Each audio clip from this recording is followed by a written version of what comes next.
Saudara, saya sering merenungkan visi Tuhan dalam hidup gerejanya di tempat ini. Membawa Kristus kepada dunia, saudara. Dunia yang menolak Kristus, menolak kebenaran. Dengan kekuatan apa, saudara? Dengan kemampuan apa? Saya sering salah.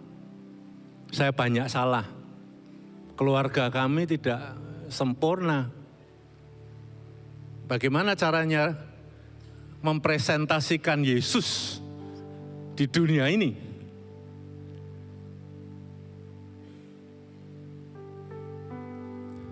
Visi ini dari Tuhan. Saya bersyukur, saudara.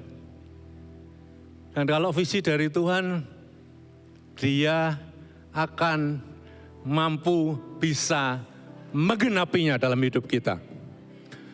Selemah, segagal apapun saudara dan saya. Sebab ini gerejanya, hal ini gerejanya. Setuju, saudara? Saya senang dengan lagu tadi, thank you ya Brian dan tim Xiaomi. El Shaddai, El Shaddai, Allah Maha Kuasa. Saudara percaya nggak Dia kuasa? Saudara percaya Dia kuasa? Dia Allahmu, Allahku, Allah yang menciptakan, membentuk gereja ini di kota Semarang dan menjadi berkat untuk jadi berkat di mana saja gereja ini berakses. Kalau lihat visi, merasa kecil, saudara, merasa tidak mampu. Tapi engkau dan saya harus lihat Tuhan. Amin, saudara. Dia besar, Dia besar. El Shaddai. Saudara, Tuhanmu, Tuhanku sama. Tuhannya Elia, Tuhannya Yeremia, Tuhannya Yesaya, Tuhannya Yehezkiel, Tuhannya murid-murid Kristus, rasul-rasul Kristus, Tuhannya Paulus yang merubah hidup Saulus menjadi Paulus. Sama, saudara. Dan Dia akan menggenapi janjinya. Saya tidak mau lihat kelemahan saya.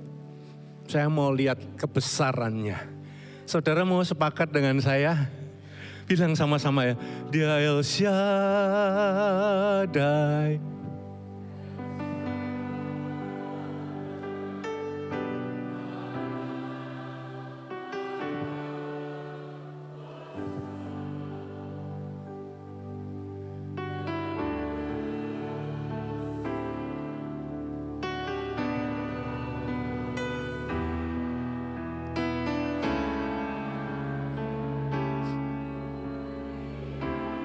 Dia tidak pernah berubah. El Shaddai, El Shaddai,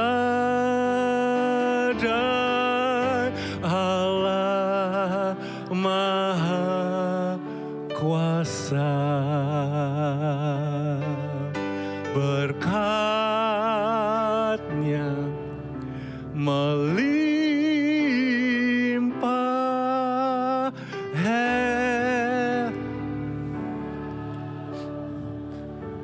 Saya tidak berpikir tentang berkat jasmani saja. Tapi visi ini berkat, saudara. Membawa Kristus kepada dunia itu berkat. Dia yang menetapkan. Dia yang memikirkan. Dia akan menjadikan itu jadi, ya. Amin. Hari ini tema kita dewasa. Apa, saudara? Dewasa.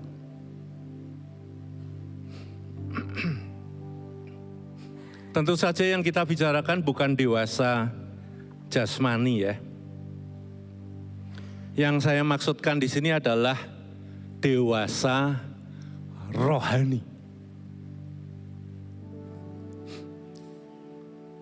Saya ingin mulai dengan sebuah pernyataan yang dibuat oleh seorang hamba Tuhan yang sangat mempengaruhi dunia ini, termasuk saya. Yaitu seorang hamba Tuhan yang bernama Oswald Chambers. Dia bilang gini saudara,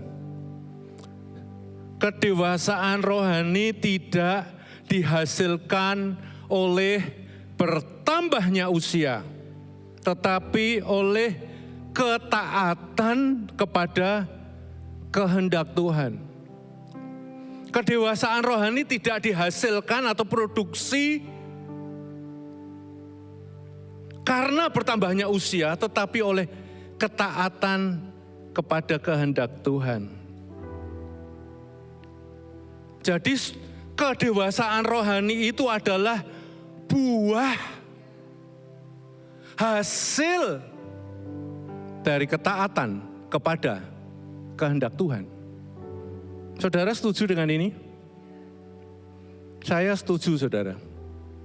Kenapa? Banyak orang umurnya dewasa, tapi rohaninya masih kanak-kanak.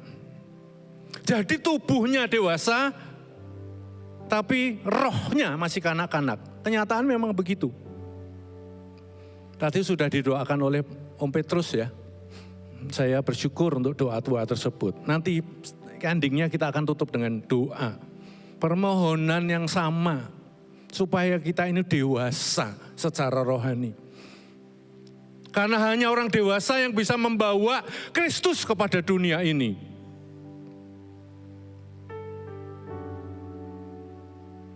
Contoh, khotbah enggak cocok, ayatnya enggak cocok, pas tema yang enggak cocok dengan pikirannya.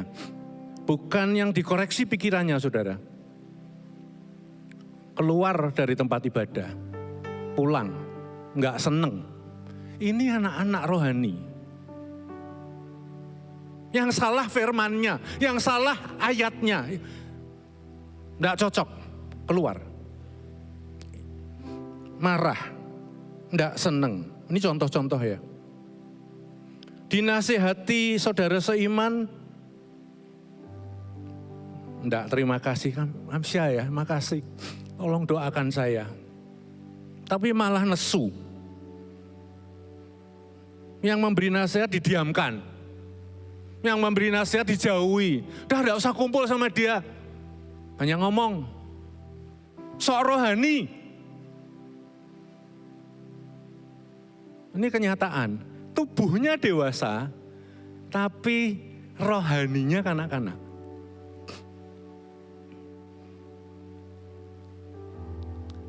Ditegur karena salah bukan minta maaf. Tapi malah keras. Saya tidak mau minta maaf. Karena saya tidak bersalah.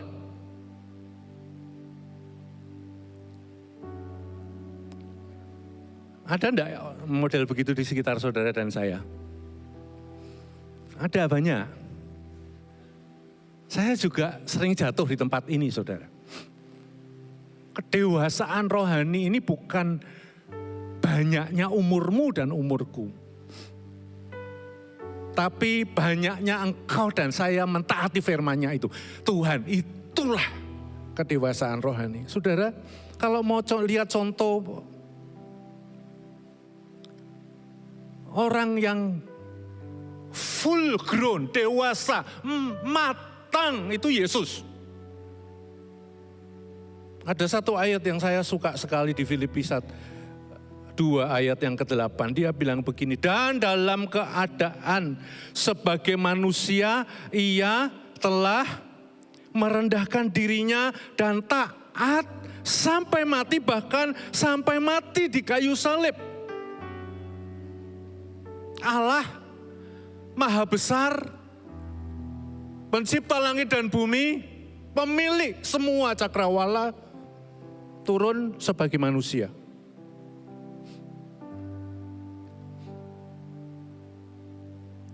Dia berkuasa, mampu melakukan segala sesuatu, tapi dia merendahkan diri, menyerah.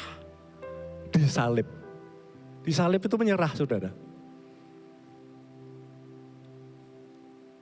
Ketaatan Yesus ini menyelamatkan engkau dan saya, saudara.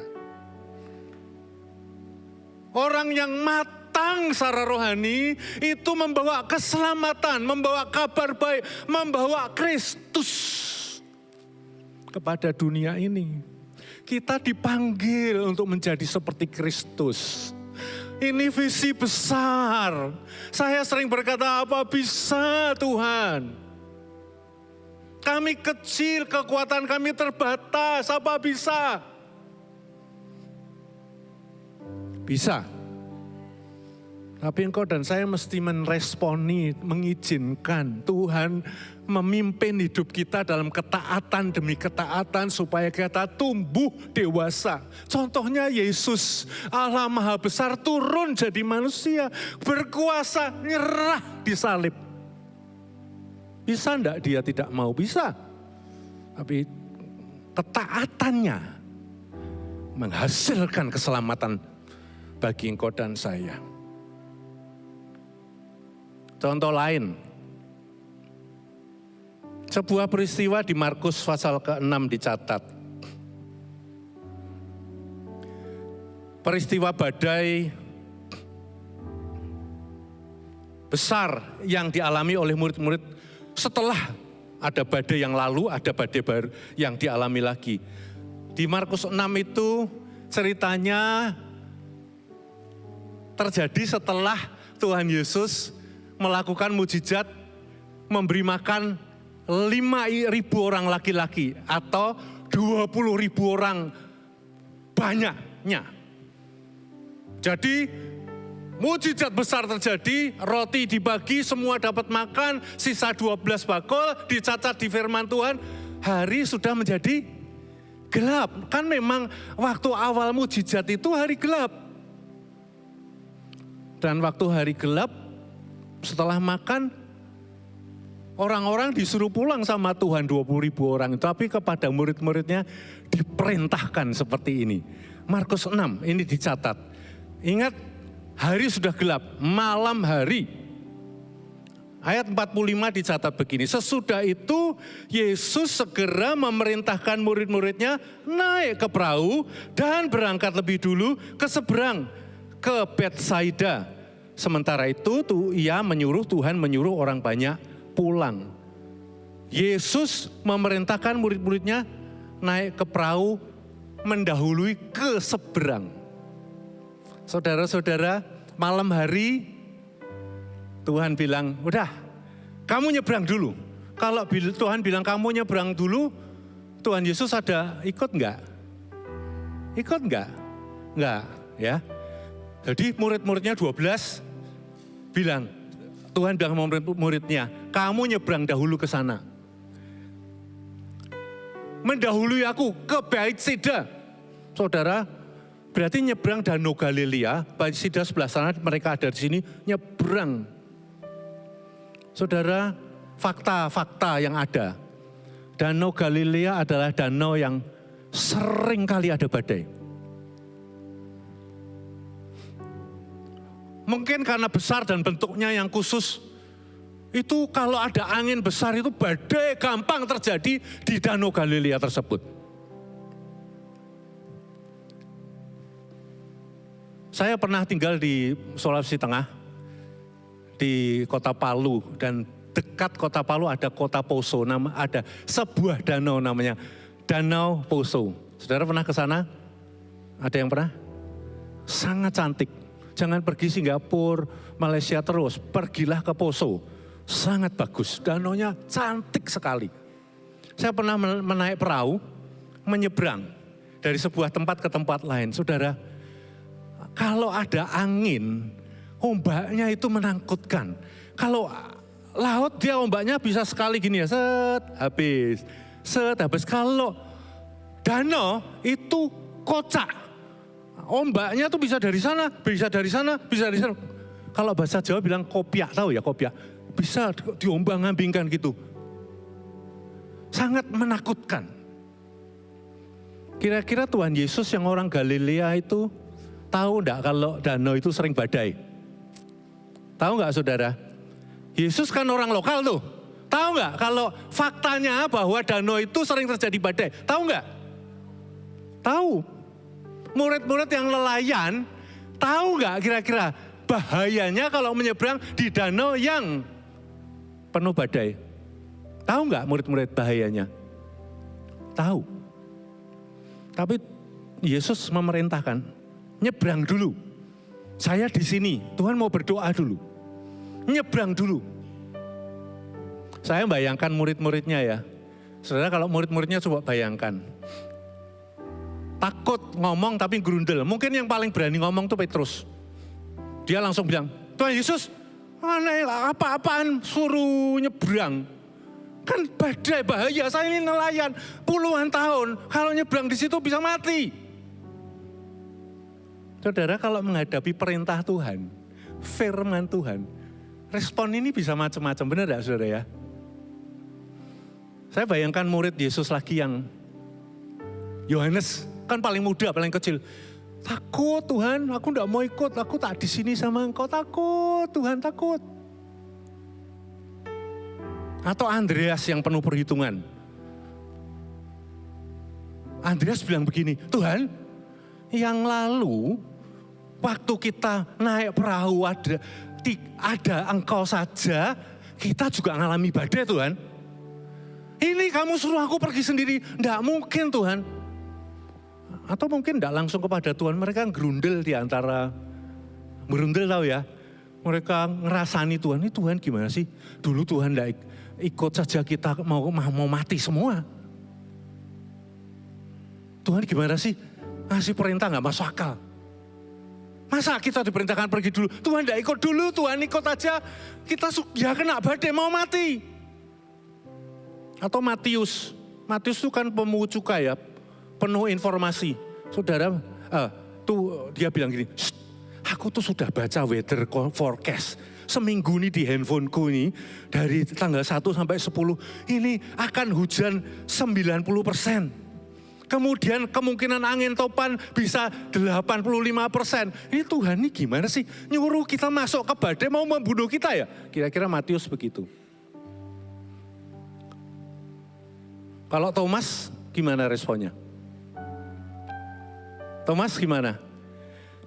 Thomas kan yang bilang kalau aku tidak lihat sendiri, aku tidak akan percaya. Thomas akan bilang gini kira-kira loh ya. Pokoknya kalau Tuhan pergi aku ikut. Kalau Tuhan tidak pergi, no. Tidak akan aku ikut. Buat apa aku ikut? Buat apa ikuti perintah Tuhan? Kamu sendiri tidak menyertai. No. Kira-kira begitu. Wah gerundel itu sekitar 12 murid-murid. Saudara hampir mirip sama kita ya. Kalau ada perintah Tuhan kita, wah alasannya macam-macam. Benar gak saudara? Kalau saudara jadi murid Tuhan, saudara mikirnya piye? Malam suruh nyebrang naik perahu, menyeberang Danau Galilea yang sering badai. Saudara kalau disuruh gimana? Puji Tuhan ya. Puji Tuhan. Murid-murid taat meskipun rada takut. Aku rasa dia nggak hanya rada takut, tapi dia takut, saudara. Mereka takut.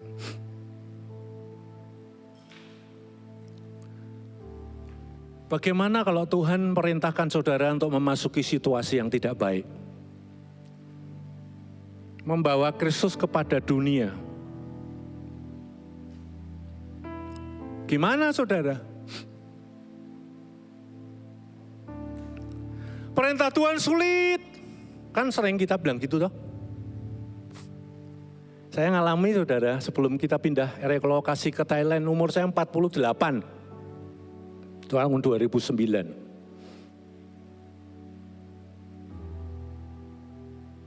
Masa umur 48 suruh pindah ke Thailand? Ini masuk akal gak sih Tuhan ini? Nah anak-anak sekolahnya gimana? Siapa yang hanya sekolah ke anak-anak? Tuhan gak masuk akal. No. Apa gitu respon saya? Saya ngalami saudara. Perintah Tuhan mustahil. Saya enggak kita bilang begitu. Nggak salah, nggak mungkin lah. Mustahil, nggak mungkin. Umur 48, pindah ke negara baru, bahasanya nol. Enggak tahu bahasa sama sekali. Suruh belajar bahasa baru yang enggak pernah tahu, dan bahasa termasuk sukar sekali. Tuhan, yang muda bisa, yang tua piye belajar. Ini sudah ketul Tuhan. Perintah Tuhan itu mustahil, tidak mungkin. Apa gitu respon kita, saudara?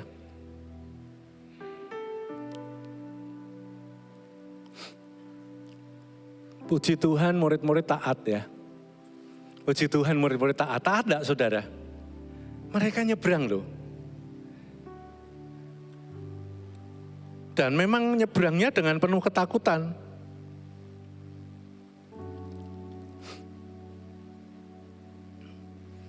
Dewasa rohani itu gini, saudara. Taat walau. Ini dewasa. Ini yang jadi goal bagi Tuhan dalam hidup kita. Taat walau. Coba tirukan sama-sama saya. 1, 2, 3. Taat walau. Bukan taat karena, bukan taat sebab, tapi taat walau. Murid-murid walau takut, walau tidak pasti, walau sejarah berkata ini banyak badai yang akan menerpa mereka, dan memang kenyataannya mereka kena badai. Tapi mereka taat walau. Saudara, ini penting. Saudara harus punya dalam hidup saudara ukuran ini, taat walau. Walau apa? Walau sulit. Walau tidak mengerti. Walau sepertinya mustahil. Walau tidak sama keinginan kita. Kalau engkau dewasa, engkau tidak melihat sulit, mustahil, tidak sama dengan keinginan. Engkau lihat siapa yang perintah. Engkau lihat hati Tuhan. Engkau lihat Allah yang El Shaddai, Maha Besar. Jadi ketaatan itu walau keadaannya tidak baik.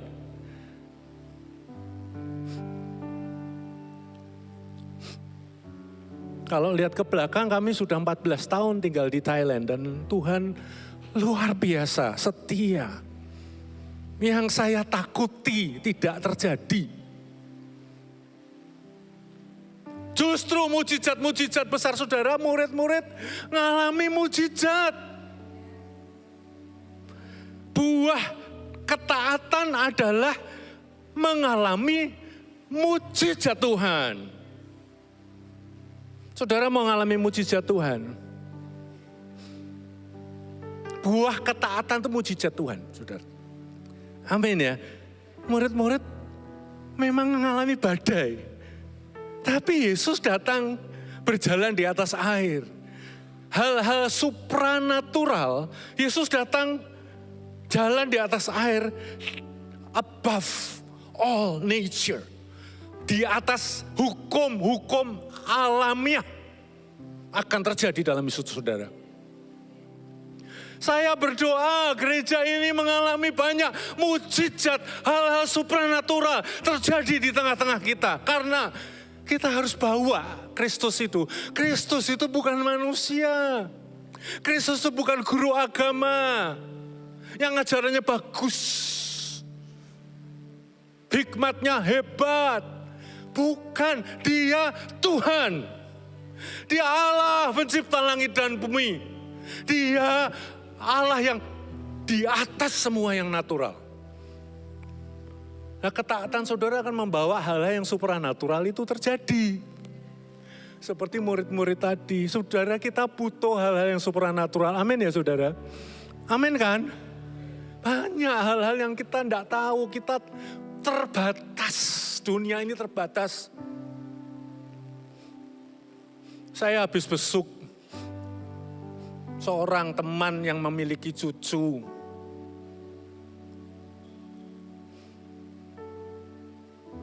lahir bayinya ginjalnya 1, saudara.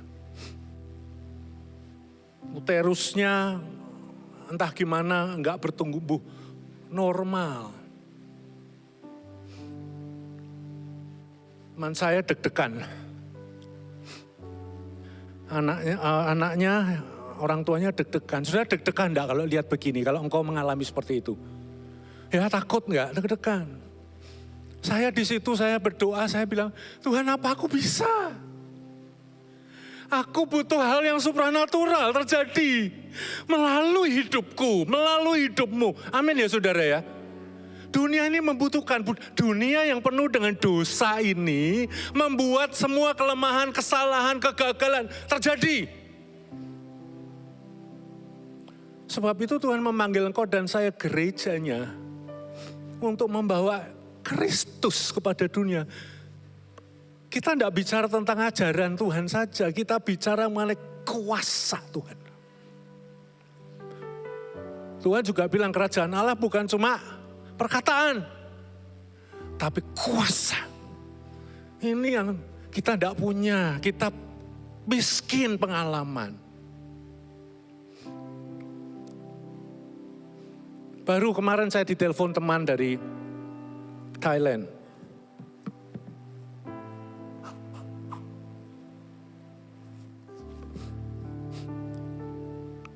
Orang yang kami muridkan bertahun-tahun, sudah bertahun-tahun kumpul gitu ya saudara, walaupun terakhir tidak intensif. Tiba-tiba meninggalkan Tuhan karena seorang laki-laki saudara. Dia senang dengan seorang laki-laki. Memang dia membutuhkan cinta ya tanda kutip ya. Dia cari, dia berdoa, Tuhan tidak pernah jawab katanya. Jodoh untuk saya. Nah memang sukar di Thailand dapat jodoh orang yang sama-sama dengan percaya. Gereja Tuhan sangat kecil. Nah dia ketemu dengan orang yang tidak percaya. Saudara, balik kanan gerak itu saudara. Saya di telepon saya sedih sekali. Kok bisa baliknya kayak balik telapak tangan gini toh? Hatinya yang cinta Tuhan mana? Ya enggak tuh saudara, saudara sedih enggak kalau ngalami seperti yang saya alami? Saya sedih sekali. Saya cuma bilang Tuhan, apa aku bisa merubah hati orang? Apa aku bisa merubah dia kembali kepada Tuhan? Apa aku bisa? Kita kan selalu bilang kalau kita nginjil, Tuhanlah yang merubah hati orang. Benar ya, kita menyampaikan kebenaran, Tuhanlah yang merubah. Itu hal-hal supranatural. Saya bilang Tuhan aku enggak bisa. Aku butuh hal-hal supranatural terjadi melalui hidupku. Hal yang sorgawi, hal yang ilahi terjadi dalam hidup saya, melalui hidup saya. Tidak hanya itu, gereja ini tak doakan saudara. Supaya saudara melalui saudara masing-masing satu-satu di mana saja saudara berada. Pernyataan kuasa Tuhan yang ajaib, supranatural mengatasi semua kuasa dan penguasa di atas dunia ini dinyatakan. Ini artinya membawa Kristus kepada dunia. Siapa yang sanggup untuk membawa Kristus kepada dunia? Aku enggak bisa saudara. Aku enggak sanggup. Saudara sanggup? Aku gentar. Aku takut, aku bilang Tuhan aku enggak bisa. Umurku sudah mendekati waktu di mana Engkau panggil aku. Aku mau semua yang Tuhan inginkan digenapi. Itu doa saya saudara. Tapi aku enggak bisa. Saudara punya kerinduan seperti itu enggak? Apa saudara biasa aja ke gereja ya udah ke gereja. Kenapa kok Tuhan ngajarkan doa di Matius 6? Doa Bapa kami. Matius 6 ayat 9-10 itu didahului dengan begini saudara. Bentar ya.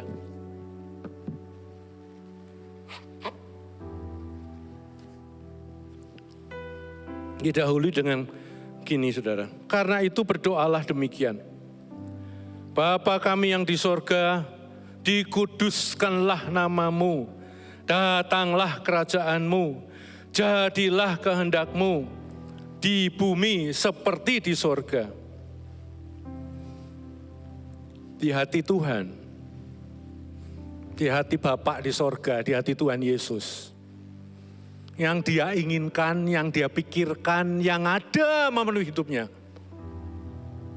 adalah kerajaan Allah, kehendak Tuhan itu turun, dinyatakan, jadi.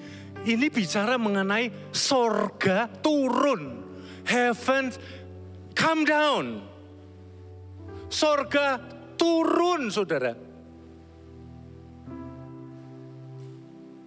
Jadi keinginan Tuhan ngajari doa ini adalah supaya kehendak Tuhan yang sorgawi, ingat perkara sorgawi bukan mengenai perkataan, tapi kuasa.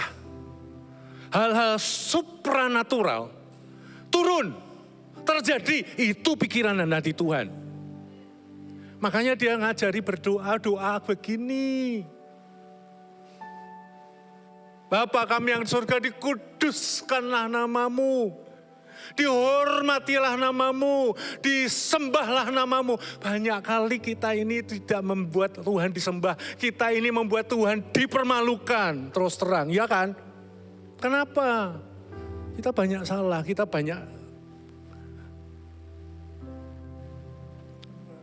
ini garam dan terang, tapi tidak asin, kurang asin, terang, redup. Saya termasuk, saudara. Bab itu malah pagi hari ini kita mau doa sama-sama, minta Tuhan memetobatkan kita. Kita mau doa sama-sama dengan doa yang khusus. Biar ada revival di gereja kita, amin ya saudara. Biar ada kebangunan rohani, bukan mengenai perkataan, tapi kuasa Tuhan dinyatakan. Yang supranatural. Kerajaanmu datang. Kerajaan Allah itu kan berbicara mengenai otoritas, kedaulatan Tuhan yang menguasai semua kedaulatan yang lain. Jadi, turun melalui hidupmu. Saya sungguh berdoa, teman saya yang ginjalnya satu tuh, waktu tak doakan ginjalnya tumbuh. Kami sudah berdoa. Saya berdoa kalau saya berkonseling dengan orang-orangnya berubah. Dijamah Tuhan. Saya berdoa kalau kita menginjil, mereka terima Yesus. Dan itu doa saya untuk saudara semua. Seperti Paulus berdoa bagi orang-orang di Efesus.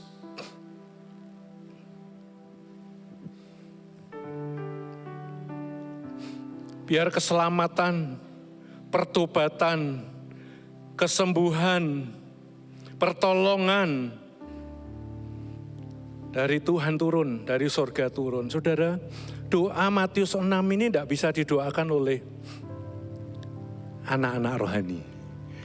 Nggak sempat mikir gitu saudara, anak-anak rohani. Makanya kita mesti dewasa. Kanak-kanak rohani mikirnya kehendakku, pikiranku, perasaanku. Kan gitu. Pernah lihat anak-anak yang membuat orang tuanya malu karena nangis di tengah-tengah mall.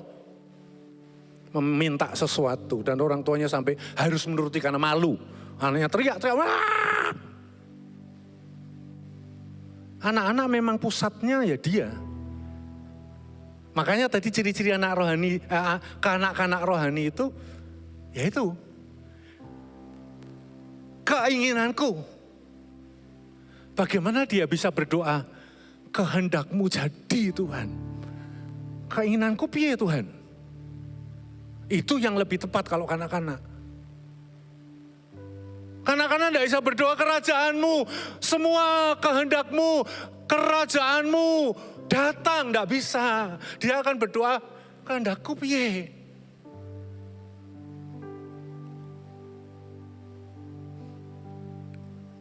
Saya berdoa biar kita ini semua diberkati Tuhan dengan hati yang lemah lembut dan pertumbuhan kedewasaan rohani. Amin saudara. Nah saudara ini dewasa atau anak-anak? Bagi orang dewasa rohani, yang memenuhi hati itu ini tadi. Doa Bapak kami itu jadi keinginan kita. Tuhan, enggak cukup Tuhan, enggak cukup, enggak bisa, kurang Tuhan. Aku ibadah, aku mau hadirat-Mu, enggak bisa Tuhan. Sorga turun Tuhan, turunkan hadirat-Mu di tengah-tengah kami. Itu doa orang dewasa. Hati yang rindu akan lawatan Tuhan. Itu dewasa saudara. Saudara rindu lawatan Tuhan? Atau yuslah ben lah. Ini tidak ada lawatan di sini, tak aku pergi ke tempat lain yang ada lawatan. Atau begitu saudara? Banyak orang begitu loh saudara. Oh di sini nggak ada hadirat Tuhan, saya tak pergi sana yang ada hadirat Tuhan. Saya nggak tahu nih maksudnya apa, tapi saudara, kerinduan akan lawatan Tuhan itu hati orang dewasa. Kerinduan akan jamahan dan penggenapan lawatan Tuhan, penggenapan visi Tuhan, itu hati orang dewasa. Dan saya ingin mengajak di Jumat berdoa untuk lawatan itu terjadi di tengah-tengah kita.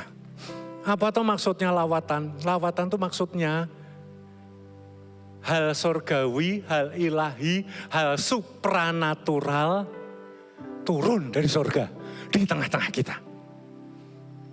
Saudara mau yang begitu? Orang bertobat datang sendiri. Saudara, ada topik-topik doa yang saya ingin saudara kita doa. Ada 2 topik doa. Mau ya saudara ya?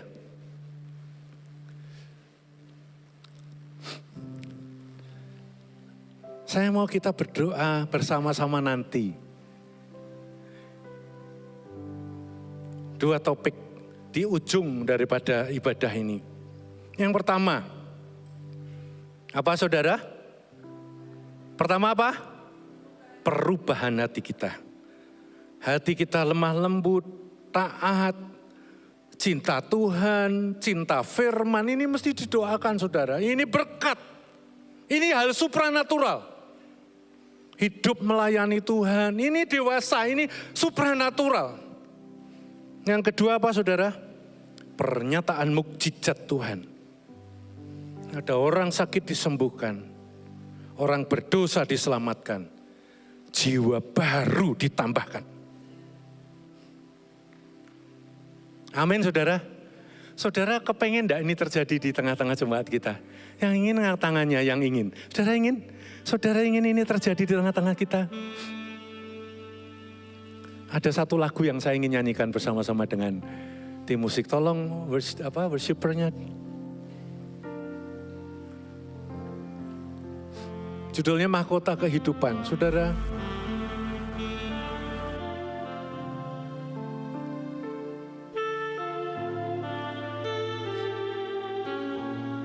mengiring Yesus itu berarti menginginkan apa yang Yesus inginkan. Mengiring Yesus berarti menginginkan apa yang ada di hati Tuhan. Mari doa saudara ya. Topik doanya ini nanti kita keluarkan lagi ya setelah kita menyanyi. Kita doa sama-sama supaya Tuhan melawat kita semua. Amin. Ya. Haleluya. Ayo kita nyanyi sama-sama.